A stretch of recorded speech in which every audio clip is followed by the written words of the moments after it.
You are awesome. You are God. You are an awesome God. Yeah.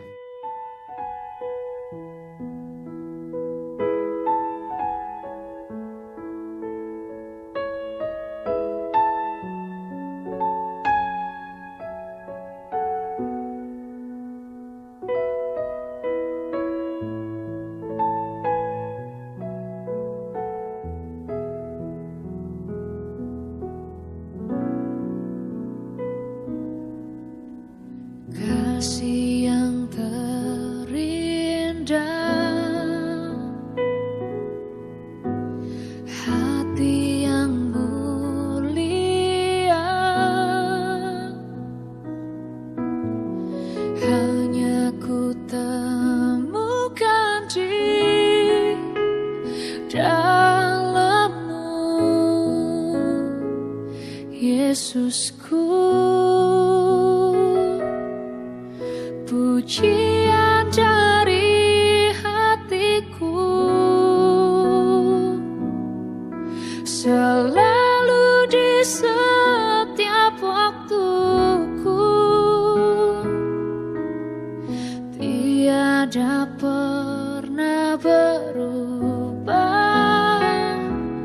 kasih-Mu.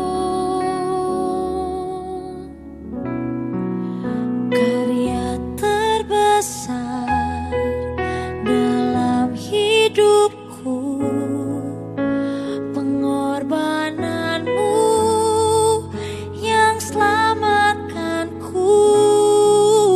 Engkaulah harta yang tak ternilai, yang ku miliki dan ku hargai. Yesus, Engkau ku kagumi.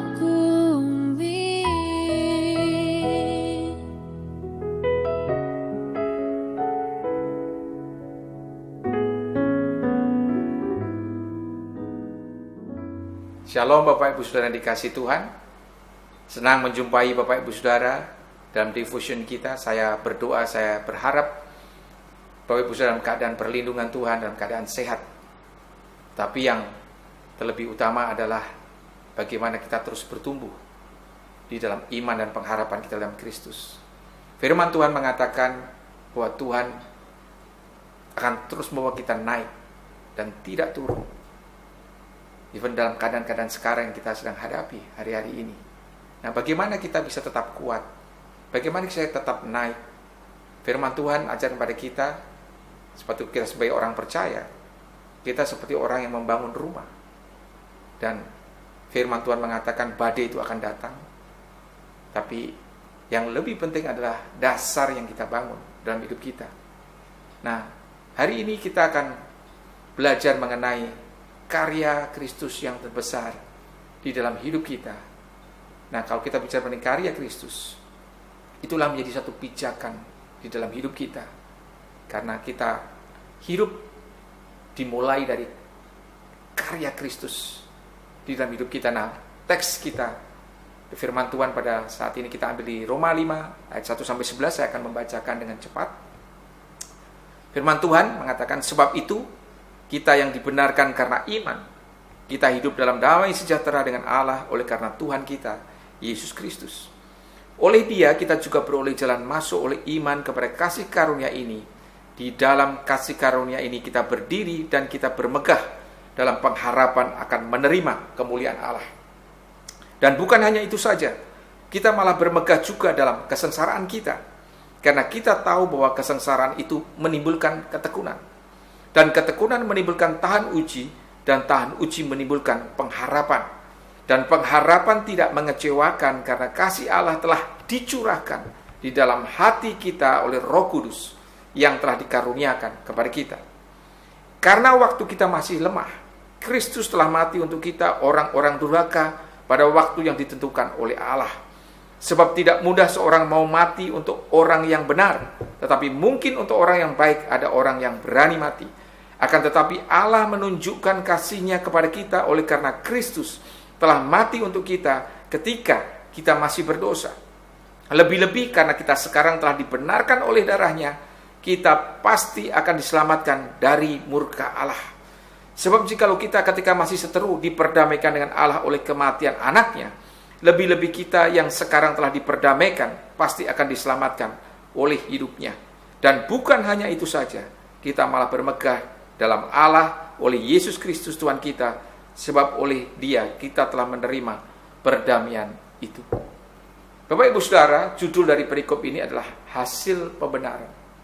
Kehidupan kita dengan Kristus dimulai dengan karya Kristus, yaitu berupa pembenaran atas hidup kita.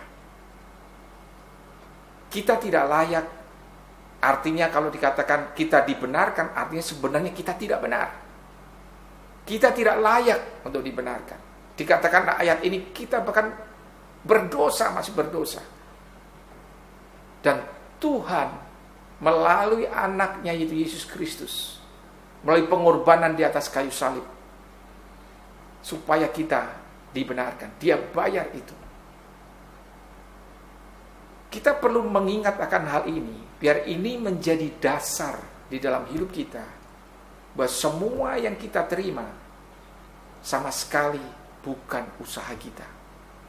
Ini adalah karya Kristus di dalam kehidupan kita. Bapak Ibu Saudara yang dikasihi Tuhan,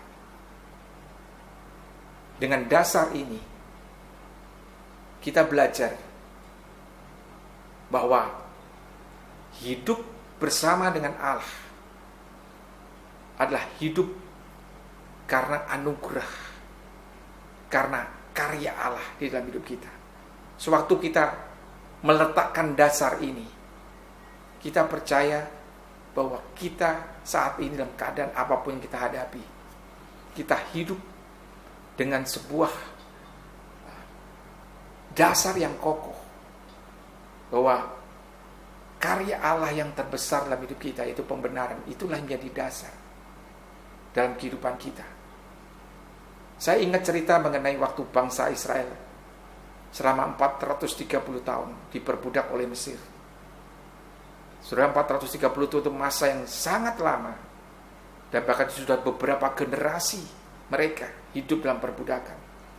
Bahkan mereka sudah mungkin tidak pernah berpikir mereka akan keluar dari perbudakan. Mereka sudah biasa dengan hidup perbudakan itu. Tetapi kita melihat cara Tuhan, inisiatif Tuhan, bagaimana Dia menepati janjinya, karena Dia sudah terikat. Tuhan sudah mengikatkan dirinya dengan umatnya. Kita lihat dari pertama waktu Tuhan memilih Musa untuk mengeluarkan bangsa Israel dari Mesir. Itu inisiatif Tuhan. Sama sekali tidak ada inisiatif dari umat Israel. Bukan hanya inisiatif Tuhan, bagaimana Tuhan menyertai mereka dengan 10 tulah, dengan cara Tuhan. Tuhan membawa mereka keluar dari Mesir dengan 10 tulah. Cara Tuhan yang luar biasa. Tuhan tidak hanya berinisiatif, tapi bagaimana Tuhan menyertai, menyatakan kuasanya. Dan bukan hanya itu, Tuhan juga menyediakan sewaktu mereka keluar dari tanah Mesir ke padang gurun. Mereka tidak pernah kekurangan satupun dalam kehidupan mereka. Tiang awan dan tiang api, makanan, minuman semua Tuhan sediakan. Dan kita belajar dari situ. Semuanya tidak ada satupun usaha dari bangsa Israel, dari umatnya. Tentu ada bagian yang mereka lakukan, itu mereka taat. Tapi semua dari inisiatif penyertaan dan penyediaan Tuhan yang melakukan. Nah, saya percaya di situasi hari-hari ini, suatu kita mengingat bagaimana Allah membenarkan kita. Sama sekali tidak ada usaha, bukan karena usaha kita, bukan karena kita benar, bukan karena kita baik, tapi justru karena kita masih berdosa. Dan ayat yang ke-6 dikatakan, pada saat kita masih berdosa, Tuhan mau mati buat kita, apalagi waktu kita sudah percaya. Bapak Ibu Saudara dikasih Tuhan, sewaktu Tuhan membenarkan kita, mengingatkan kita sewaktu Tuhan menciptakan manusia pertama kali, yaitu Adam. Tuhan yang memikirkan di mana Adam tinggal. Tuhan yang menyediakan semua yang Adam perlukan. Dan Adam hanya perlu untuk mengelola.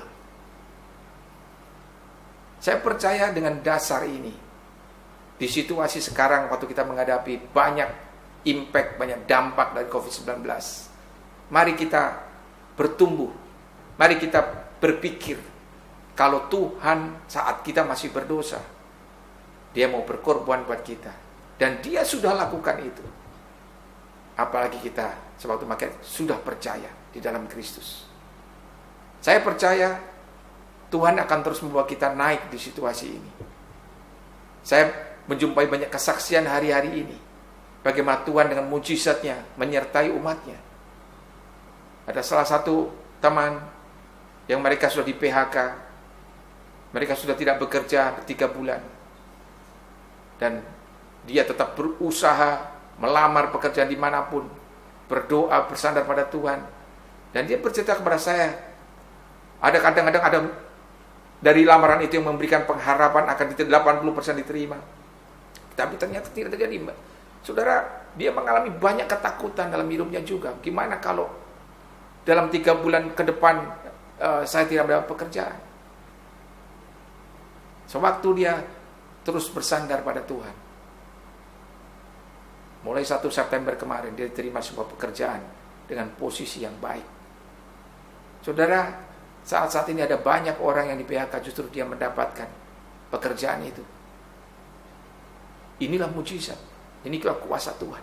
Ini penyertaan Tuhan. Ini penyediaan Tuhan. Dan saya percaya Bapak Ibu Saudara dikasih Tuhan, ada banyak kesaksian yang lain yang saya dengar.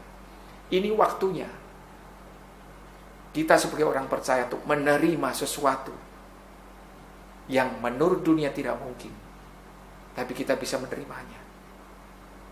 Sewaktu kita meletakkan dasar kita, bagaimana Tuhanlah yang memulai, bagaimana karya Kristus dalam hidup kita. Apalagi kita sekarang, sewaktu kita sudah percaya dalam Dia. Taruh kepercayaan saudara. Biarlah ini menjadi dasar. Sewaktu kita menghadapi masa-masa sulit ini, kita sungguh-sungguh percaya kepada Kristus. Kita mendekat kepada Kristus, bahwa Dia bisa melakukan hal-hal yang mustahil. Bapak Ibu Saudara dikasih Tuhan, dalam 1 detik ke depan, Tuhan bisa melakukan hal-hal yang ajaib. Dalam 1 menit ke depan, Tuhan bisa melakukan perkara-perkara yang ajaib. Dalam 1 jam ke depan, Tuhan mampu melakukan itu. Dalam 1 hari ke depan, Dia mampu melakukan itu. Sewaktu kita mengingat atas dasar bahwa Allah yang telah memulai, Allah yang berinisiatif, Allah yang menyediakan, Allah yang menyertai kita dalam setiap hidup kita. Percaya hari-hari ini bahwa Tuhan mau melakukan perkara-perkara yang ajaib di dalam kehidupan saudara. Ayat ini menyatakan Allah yang berinisiatif untuk membenarkan kita. Allah yang mengorbankan dirinya pada saat kita masih berdosa, dan itu sudah dilakukan. Mari Bapak Ibu Saudara, kita mau sungguh-sungguh melihat bahwa dengan keadaan sekarang ini, Tuhan membawa kita naik. Tuhan tidak membawa kita turun. Kalau saudara menghadapi masa-masa sulit hari ini, saudara percaya, saudara mendekat kepada Tuhan, saudara mulai konfeskan firman Tuhan, saudara mulai pikirkan bahwa Allah sanggup melakukan perkara-perkara yang ajaib, dan Dia sanggup membuka pintu-pintu yang tertutup. Saya mau encourage pada Bapak Ibu Saudara pada saat ini untuk mempercayai bahwa Allah telah membenarkan saudara, dan hasil pembenaran itu dikatakan bahkan kita bisa menghadapi setiap ujian, setiap kesengsaraan. Karena kesengsaraan justru menimbulkan ketekunan, dan ketekunan menimbulkan tahan uji bahwa pengharapan, dan pengharapan di dalam Kristus tidak pernah mengecewakan saudara dan saya. Kalau saudara saat ini melihat keadaan-keadaan sekarang, dunia sedang dalam keadaan mungkin berita-berita yang semakin tidak baik, ingat karya Kristus dalam hidup saudara. Bahkan pada saat saudara dan saya masih berdosa, Dia sudah mau mati buat kita. Dia sudah menyelesaikan bagiannya. Dan kita mau belajar hari ini, kita berjalan bersama dengan Dia, dan dia sanggup untuk membuka pintu-pintu surga. Saya berdoa Bapak Ibu Saudara, kalau saudara percaya bersama-sama, kalau saudara berharap pada pekerjaan-pekerjaan yang ajaib yang Tuhan berikan, mari kita bersatu dengan apa yang firman Tuhan katakan. Kalau saudara ingin melihat bisnis saudara mengalami penjagaan Tuhan yang sempurna, bahkan ada perkara-perkara yang ajaib, mari percaya bahwa Allah telah melakukan itu bagi saudara. Pada saat bahkan saudara masih berdoa, dia sudah lakukan itu. Mari kita pegang itu menjadi dasar dalam hidup kita. Bagi Yesuslah menjadi dasar.